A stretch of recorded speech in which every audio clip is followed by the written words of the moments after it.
सुबह crime branch के 1 दर्जन अफसर दिल्ली के मुख्यमंत्री अरविंद केजरीवाल जी के घर पहुंचे।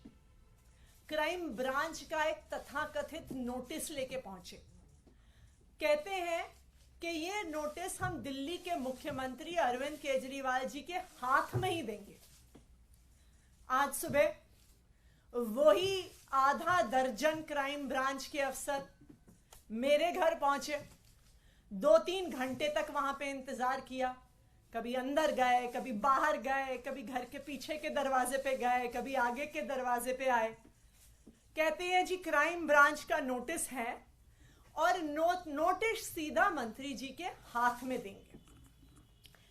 वैसे तो जो बेचारे क्राइम ब्रांच के अफसर आए, हमें उन बेचारों पे के दया ही आती है। दया इसलिए आती है कि जब पुलिस में आए होंगे, प्रमोशन के बाद इंस्पेक्टर बने होंगे, एसीपी बने होंगे, तो तब सोचा होगा कि पुलिस में आके देश की सेवा करेंगे। तब सोचा होगा महिलाओं की सुरक्षा करेंगे। तब सोचा होगा देशवासियों के लिए कुछ करेंगे। लेकिन आज उन बेचारों को टीवी की एक प्राइम टाइम नौटंकी बना के छोड़ दिया है उनके राजनीतिक आकाओं ने। जब वो बेचारे दिल्ली पुलिस वाले, क्राइम ब्रांच वाले बार बार कहते हैं, कल जैस्मिन जी की उनसे सीएम रेजिडेंस के सामने कुछ बातचीत हुई नोटिस को लेके, तो कहते हैं नहीं नहीं नहीं नहीं नहीं, हम मीडिया के सामने नहीं बात कर सकते, हम मीडिया के सामने नहीं बात कर सकते, अंदर आओ, हम मीडिया के सामने नहीं बात कर सकते। तो पूरे दिल्ली में, पूरे देश में क्या मैसेज जाता है? मैसेज जाता है कि दिल्ली पुलिस वाले डरपोक हैं, दिल्ली पुलिस वाले कायर हैं। ये कितने दुख की बात है कि दिल्ली पुलिस के जाबाज सिपाहियों की इमेज आज एक डरपोक इंसान, एक कायर की कर दी गई है, जो मीडिया के सामने बातचीत भी नहीं कर सकता।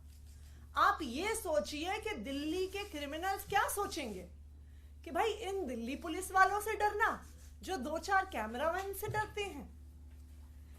एनीवे, तो कल आए क्राइम ब्रांच वाले 3-4 घंटे की इस नौटंकी के बाद मुख्यमंत्री अरविंद केजरीवाल जी को एक नोटिस देके गए। आज सुबह भी मेरे घर आकर भी 2-3 घंटे की नौटंकी के बाद एक ये नोटिस देके गए। अब ये नोटिस भी मजेदार है। ये नोटिस ना तो एफआईआर है, ना ये किसी प्रकार का समन्स है, ना इसमें आईपीसी की कोई धारा, ना इसमें सीआरपीसी की कोई धारा, ना इसमें पीएमएलए की कोई धारा, ना इसमें प्रिवेंशन ऑफ करप्शन एक्ट की कोई धारा।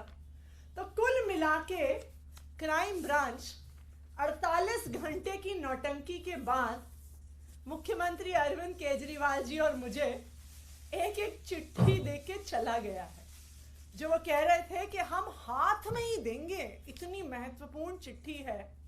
मैं कई बार सोचती हूँ कि हमारे तो घरों में कभी अमेज़न वाले आते हैं, कभी फ्लिपकार्ट वाले आते हैं, कभी सरकारी कर्मचारी डाक की फाइलें लेके आते हैं। तो ये तो स्वाभाविक बात है कि वो फाइलें, वो डिलीवरी ऑफिस में ही छोड़ी जाती है।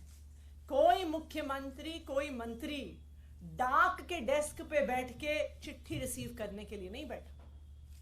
लेकिन जो कल हुआ वो उन पुलिस वालों की गलती नहीं है, उनके राजनीतिक आका हैं जो हमसे कुछ सवाल पूछना चाहते हैं।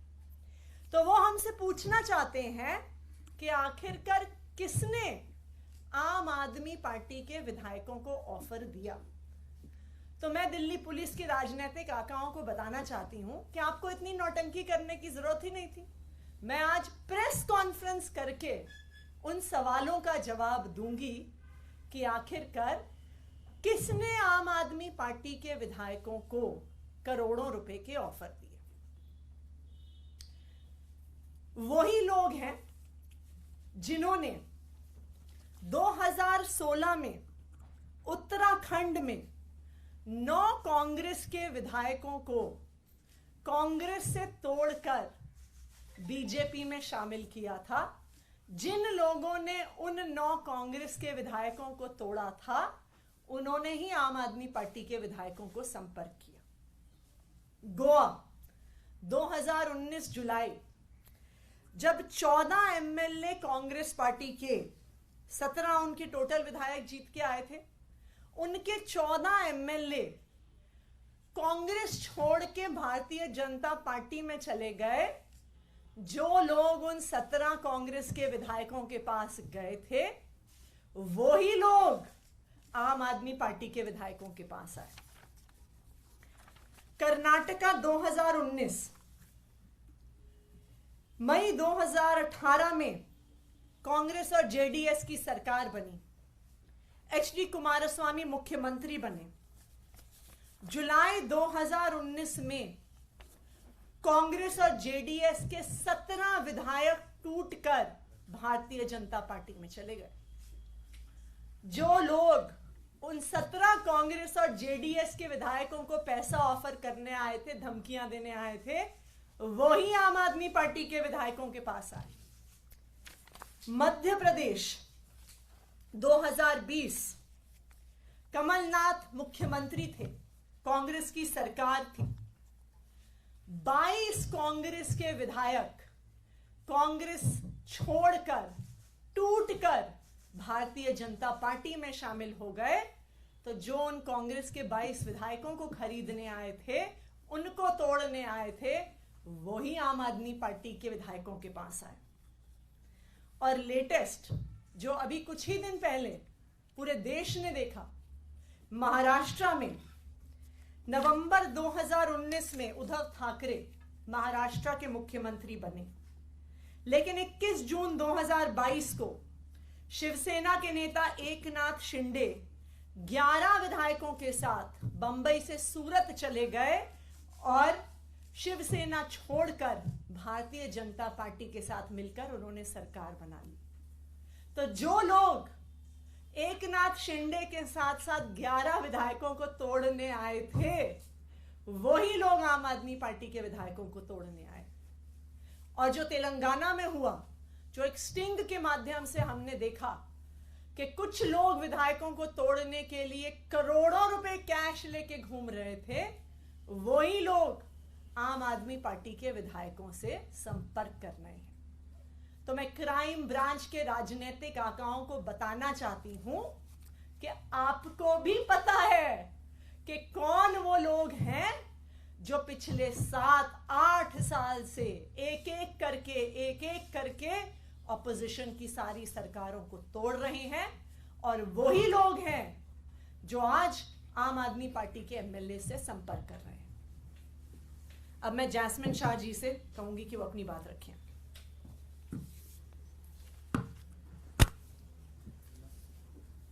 दोस्तों, आप सबने कल देखा कैसे मुख्यमंत्री अरविंद केजरीवाल जी के आवास के बाहर जब क्राइम ब्रांच, दिल्ली पुलिस के क्राइम ब्रांच के दर्जन करीब ऑफिसर, जिसमें कई सीनियर ऑफिसर खड़े थे, उनकी टीम पहुंचने के पहले सारी मीडिया वहां पे पहुंच गई थी। किसने बताया मीडिया को? भाजपा ने बताया। मतलब भाजपा को पता चल जाता है कि अभी क्राइम ब्रांच मुख्यमंत्री आवास पे पहुंचने वाली है। आज मंत्री आतिशी जी के यहां क्राइम ब्रांच के वही दर्जन ऑफिसर पहुंच जाते हैं। उससे पहले 2 दर्जन मीडिया वाले पहुंच जाते हैं। और फिर वहां पर 5 घंटे, कल मुख्यमंत्री आवास के बाहर 5 घंटे ये क्राइम ऑफिसर अपना सारा काम काज छोड़कर केवल खड़े रहते हैं और कहते हैं नहीं जी, हमें तो मुख्यमंत्री जी से मिलना है। आप सब ने वो वीडियो देखा होगा जहां मैंने उनसे एक आम नागरिक के तौर पे सवाल पूछा कि किस धारा के तहत, बस इतना बता दीजिए, किस धारा के तहत आप ये नोटिस मुख्यमंत्री जी को पर्सनली हाथ में सौंपना चाहते थे। क्या कहा उन्होंने? नहीं जी, नहीं जी, मीडिया के सामने नहीं कहूंगा, आ जाइए अंदर, आ जाइए अंदर, बात करते हैं। इतना डर, इतना खौफ। अगर आप कानून के तहत कोई काम करते हैं तो मीडिया के सामने बताने में क्या है आपको डर? सवाल का जवाब नहीं दिया। अंत पंत में 5 घंटे की नौटंकी के बाद वही नोटिस सीएम दफ्तर के बाहर देके चले गए। मैं आज आपको यह बताना चाहता हूं कि दिल्ली में इसका क्या इंपैक्ट होता है। आप सब जानते हैं दिल्ली देश का क्राइम कैपिटल है। हर साल, ये सुन लीजिए, ये नंबर अगर आप सुनेंगे तो चौंक जाएंगे, हर साल दिल्ली में 3 लाख क्रिमिनल केसेस रजिस्टर होते हैं। 3 लाख। इन 3 लाख केसेस में से चार्जशीट कितनों में फाइल होती है? 1 लाख। 1 लाख से भी कम, करीबन 30% क्रिमिनल केसेस में ही हर साल चार्जशीट फाइल होती है। 2 लाख केसेस में तो चार्जशीट ही फाइल नहीं होती। और ये जो 30% का आंकड़ा है, परसेंटेज ऑफ चार्जशीट फाइल, वो देश भर में सबसे कम है। मतलब दिल्ली में सबसे ज्यादा क्राइम रेट, दिल्ली में सबसे कम चार्जशीट। महिला सुरक्षा की बात करते हैं। Delhi is the rape capital of India. Women crimes against women में दिल्ली का अव्वल नंबर आता है। सारे मेट्रोपॉलिटन सिटीज का अगर आप हिसाब किताब लगा दें तो highest number of crimes against women Delhi में पिछले साल पाए गए 14,158। सीनियर सिटीजन्स की बात करें, सारे देश में सबसे ज्यादा क्राइम अगेंस्ट सीनियर सिटीजन्स कहां रजिस्टर होते हैं? दिल्ली में रजिस्टर होते हैं 1,315 पिछले साल, जो उसके पहले के साल से भी ज्यादा था। क्राइम अगेंस्ट चिल्ड्रन की बात कर लेते हैं। बच्चे कितने सेफ हैं दिल्ली में? दिल्ली में देश भर में highest crime against children report होते हैं हर साल। पिछले साल कितने रजिस्टर हुए? 7,400। और ये हर साल ये आंकड़े बढ़ते जाते हैं। हर साल दिल्ली के टोटल क्रिमिनल केसेस जो भी रजिस्टर हो रहे हैं वो बढ़ते जा रहे हैं। लेकिन दिल्ली पुलिस के क्राइम ब्रांच क्या करती है? बीजेपी के मुख्यालय से कॉल नहीं आया, दर्जन ऑफिसर भेज दो मुख्यमंत्री के घर पर, 5 घंटे उनको खड़े रहने दो, मीडिया के सामने नौटंकी करेंगे, भंगड़ा करेंगे कि आओ हमें शूट करो, हम यहां पे खड़े हैं। और नोटिस का आधार क्या है? जैसे अतिशी जी ने कहा, ना कोई आईपीसी की धारा मेंशन्ड है, ना सीआरपीसी, ना कोई समन्स, ना एफआईआर। एक कोरे कागज पे एक नोटिस या खत लिखकर कह रहे हैं कि नहीं हमें तो मिलना है।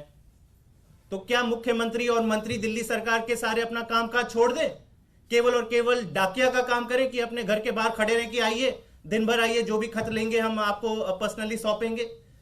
हमारी बीजेपी से गुजारिश है, दिल्ली पुलिस के राजनीतिक आकाओं से गुजारिश है कि ये नौटंकी करना बंद करें, दिल्ली के लोगों की सेवा करने दें। दिल्ली के क्राइम ब्रांच के पुलिस ऑफिसर का कोई इसमें दोष नहीं है। हमारी पूरी तरह से दया है उनके साथ। वो जब आए थे पुलिस फोर्स में तो ये जरूर सोच के आएंगे कि देश की सेवा करेंगे, महिला सुरक्षा पर काम करेंगे, किडनैपिंग रोकने में काम करेंगे, मर्डर को रोकने में काम करेंगे। लेकिन होता क्या है, सुबह 8 बजे कॉल आ जाता है कि जाओ आज पूरी दिन मीडिया के लेके जाओ और सीएम के बाहर आप सीएम के घर के बाहर आप ये खड़े रहो रास्ते पे। दुख होता है और मेरी हाथ जोड़ से विनती है कि क्राइम ब्रांच को उसका राजनीतिकरण ना करें, उनको जनता की सेवा करने में छोड़ दें। अतिशी जी, अभी जैस्मिन बता रहे थे कि सबसे कम केस रजिस्टर होता है दिल्ली में, लेकिन आप लोगों ने जो आरोप लगाया है उस पे भारतीय जनता पार्टी कह रही है कि सबूत नहीं देंगे तो आपके ऊपर में केस रजिस्टर होने वाला है और जवाब आपको इस बार देना ही पड़ेगा। क्या है सबूत, वो बता क्यों नहीं रहे आप लोग? देखिए, हम तो बता रहे हैं कि कौन लोग आए थे। हम तो बता रहे हैं कि वही लोग आए थे जो गोवा में गए थे, वही लोग आए हैं जो कर्नाटका गए थे, वही लोग आए हैं जो तेलंगाना गए थे, वही लोग आए हैं जो मणिपुर गए थे, वही लोग आए हैं जो अरुणाचल प्रदेश गए थे। तो इसलिए ये कोई छुपी हुई बात ही नहीं है कि कौन आया था विधायकों की खरीद फरोख्त करने के लिए। ये आप सड़क पर चले जाइए, सड़क पर चलता हुआ आपको बच्चा बच्चा बता देगा कि कौन कांग्रेस के विधायक तोड़ रहा है, कौन शिवसेना के विधायक तोड़ रहा है, कौन जेडीएस के विधायक तोड़ रहा है, कौन आम आदमी पार्टी के विधायक तोड़ने की कोशिश कर रहा है। तो इसलिए ये क्या करें, एक भारतीय परंपरा में कहते हैं प्रत्यक्ष ही प्रमाण है, तो ये बिल्कुल प्रत्यक्ष है, पूरे देश के सामने है कि कौन विपक्ष की पार्टियों पर केस कर रहा है, कौन विपक्ष की पार्टियों को डराकर धमकाकर पैसों का लालच देकर तोड़ने की कोशिश कर रहा है।